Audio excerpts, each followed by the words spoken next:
نحمده ونصلي على رسوله الكريم اما بعد۔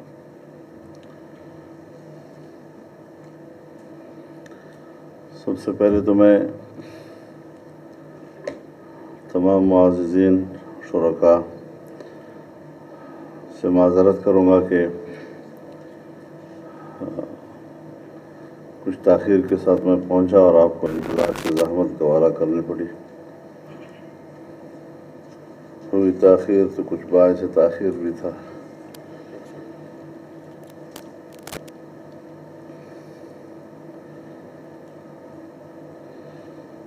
جیسا کہ آپ کو بتایا گیا ہے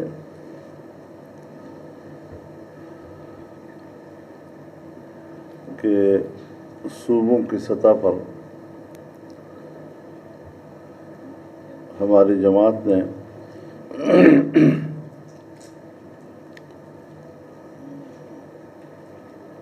صوبوں کی سیاسی جماعتوں کی قیادت پر مشتمل آل پارٹیز کانفرنسز کا سلسلہ شروع کیا۔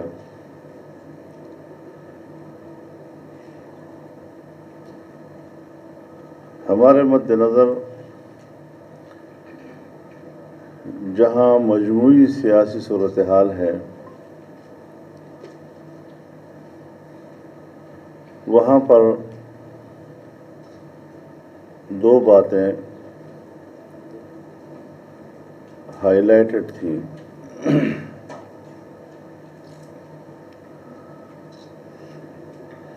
ایسی خبریں آنے لگیں کہ 18ویں ترمیم کو ختم کیا جا رہا ہے یا اس میں تبدیلی اور رد و بدل کیا جا رہا ہے، اور دوسرا یہ کہ NFC ایوارڈ کے اوپر نظر ثانی کی جائے اور وفاق بالکل کنگال ہو گیا ہے، محصولات کا سارا پیسہ صوبے لے جاتے ہیں۔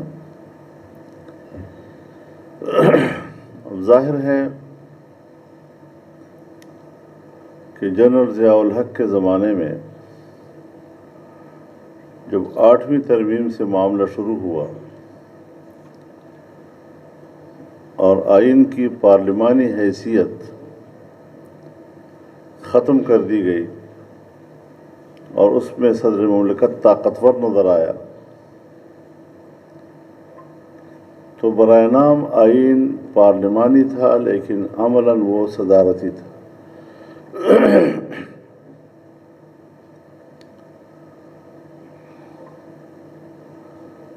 پھر جنرل مشرف کا زمانہ آیا، اس میں مزید صورتحال آگے بڑھی تھی۔ بہرحال 2010 میں پارلیمنٹ کے اندر ایک خصوصی کمیٹی آئینی اصلاحات کی بنائی گئی اور جس میں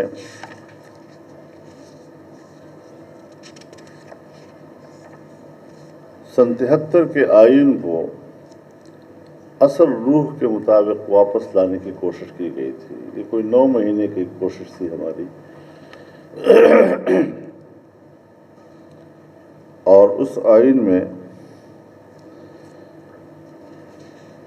غالباً اس میں تو جنرل ضیاء الحق کا نام بھی تھا، تو اس کو بھی نکال دیا گیا، خیبر پختونخوا صوبے کا نام رکھا گیا، پارلیمنٹ کی تحلیل کرنے کے اختیار صدر سے واپس لے لیا گیا، تیسری بار وزیر اعظم بننے یا وزیر اعلیٰ بننے پر پابندی ختم کر دی گئی جو پابندی لگائی گئی تھی، آئین کی معطلی یا منسوخی کو غداری کے مترادف قرار دیا گیا اور عدالتوں کے اس اختیار کو منسوخ کیا گیا کہ وہ اس کی توثیق کر سکیں گے۔ تو بہرحال یہ ایک اچھی تبدیلیاں تھیں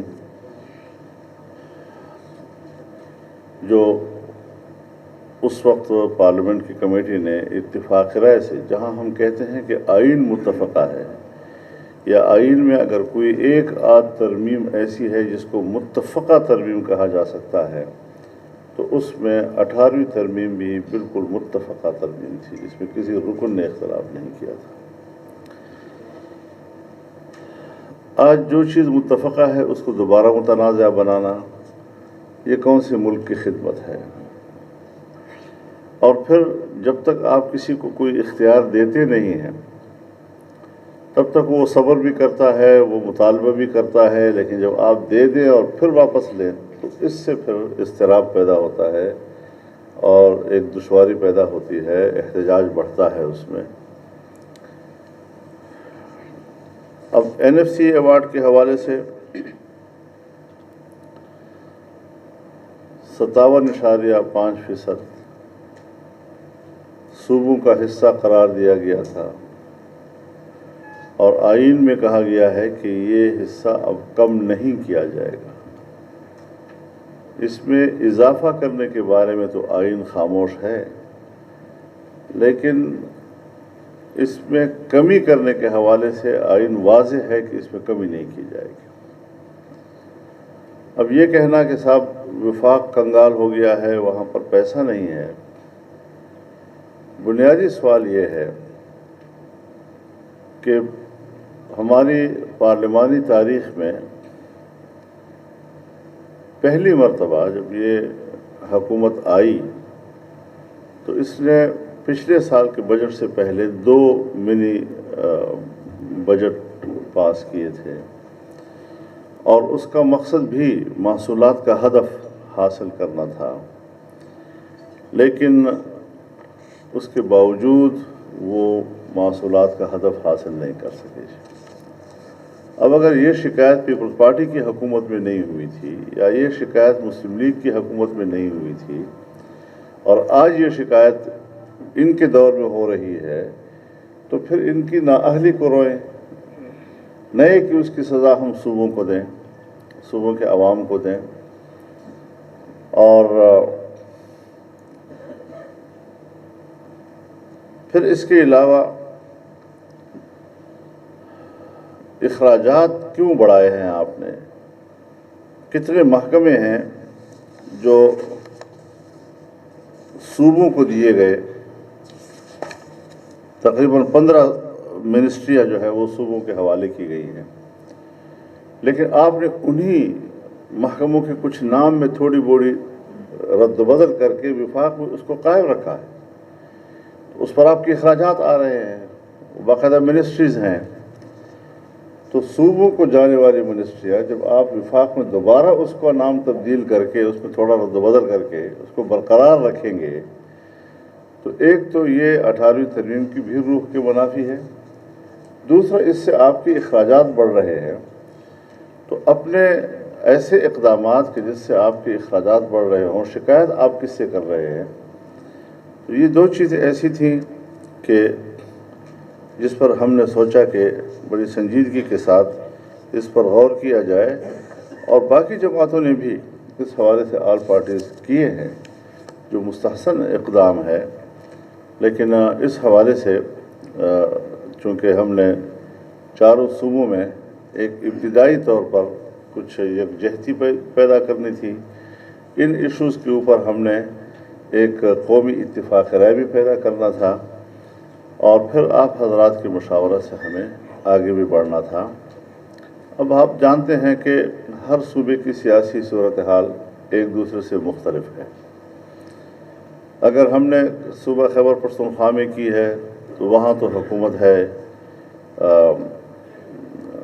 PTI کی، تو باقی جو پارٹیاں ہیں وہ سب اپوزیشن میں ہیں۔ اگر ہم نے بلوچستان اپوزیشن کی میٹنگ کی ہے تو اس میں خیبر پختونخوا میں ANP اپوزیشن میں ہے تو بلوچستان میں وہ گورنمنٹ میں ہے، تو ذرا تھوڑی سی پوزیشن چینج ہو جاتی ہے۔ وہ پارٹیاں جو بلوچستان میں ہیں KP میں نہیں ہیں، پنجاب میں نہیں ہیں، سندھ میں نہیں ہے، یہ فرق بھی ہوتا ہے۔ اسی طرح جب ہم نے صوبہ سندھ میں فیصلہ کیا اور صوبائی جماعت نے کہا کہ ہم بھی یہاں پر ایک APC کرنا چاہتے ہیں، تو مجھے بھی انہوں نے خصوصی طور پر بلایا. میں نے کہا اچھی بات ہے، میں نے اس کی منظوری بھی دی. اور یہاں پر بھی صورتحال ظاہر ہے کہ ذرا پارٹیز کے حوالے سے مختلف ہے. کچھ پارٹیاں اس صوبے کی ایسی ہیں جو دوسرے صوبوں میں شاید اتنی متعارف نہ ہوں.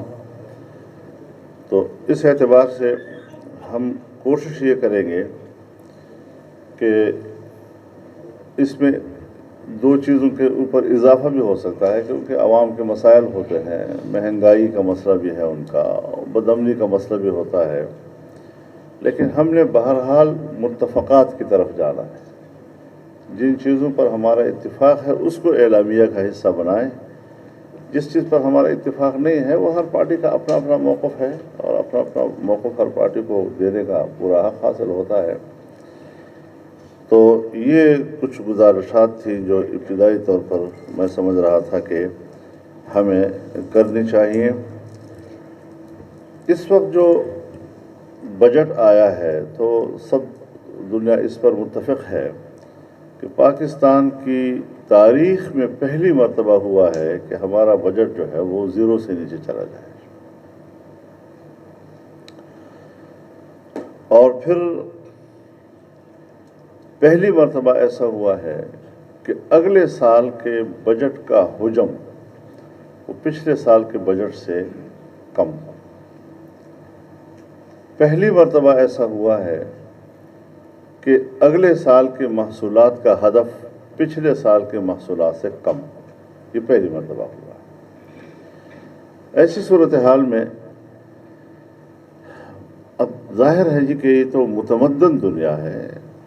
وہ جو قدیم پرانے زمانوں میں ایک قبائلی طرز معاشرت میں جہاں پر دفاعی قوت جو ہے وہ ریاست کے بقا کا سبب بنتا تھا، آج اس متمدن دنیا میں ریاستوں کی بقا کا سبب معاشی قوت بنتی ہے. اگر معاشی قوت ہے تو فوج نہ بھی ہو، جاپان آج پوری دنیا کو اپنی حیثیت بنوا رہا ہے. اور اگر دفاعی قوت بھلا آپ کی مضبوط ہو لیکن معاشی قوت گر جائے تو پھر سوویت یونین کی مثال بھی سب دنیا کے پاس سامنے واضح ہے. تو آج ہم وہاں پہنچ گئے ہیں جہاں ریاست کو خطرہ ہے. اور ظاہر ہے جی کہ جنہوں نے آئین کا حلف اٹھایا ہے، جو پاکستان کے آئین پر یقین رکھتے ہیں، وہ کبھی نہیں چاہیں گے کہ یہ ملک جو ہے وہ اپنی ریاستی حیثیت اور جغرافیائی حیثیت کو بیٹھے. تو اس حوالے سے بھی جب وہ بات کرتے ہیں تو کہتے ہیں جی کرونا کی وجہ سے، تو کرونا کی وجہ سے ہماری معیشت گر گئی. تو کرونا کی وجہ سے میرے خیال میں اگر ہم اسٹیٹ بینک کے دسمبر 2019 کے اعداد و شمار کو سامنے رکھیں تو ہمارا اسٹیٹ بینک کہتا ہے کہ حکومت کا مقرر کردہ ہدف جو 4% سے 3% کر دیا گیا تھا بھی حاصل نہیں ہو سکے گا. یہ نہ میں کہہ رہا ہوں نہ آپ کہہ رہے ہیں، یہ ہمارے ملک کا اسٹیٹ بینک کہہ رہا ہے اور دسمبر میں کہہ رہا ہے. اور پھر جنوری 2020 کے ماحول میں